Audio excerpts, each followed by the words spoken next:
Isaiah 12:4-5 says this: Give praise to the Lord, proclaim his name, make known among the nations what he has done, and proclaim that his name is exalted. Sing to the Lord, for he has done glorious things. Let this be known to all the world.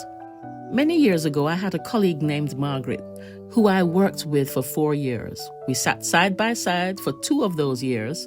I was a 30-something black woman who was very vocal with her faith, and she was a 60-year-old, very prim and proper, regal-looking white woman who was an atheist.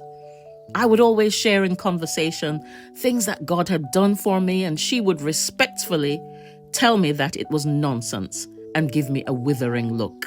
On those occasions, when what I was saying sounded fantastical to her, she would not be able to hold herself back from politely telling me how brainwashed I was.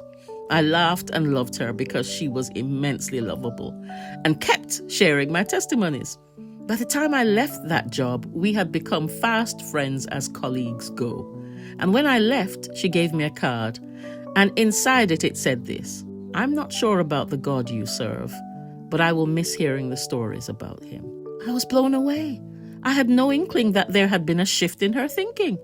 The week after I left, thank God, she called and asked me if I wanted to go for a walk.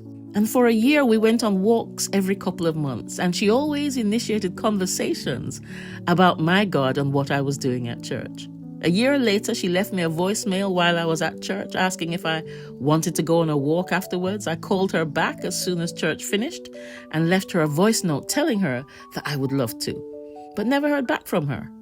I found out the next day that she had a heart attack on the sofa with the phone still in her hand. I had been her last call. I fully expect to see Margaret when I get to heaven. I had never preached to her. I had only ever shared about all that God had done for me.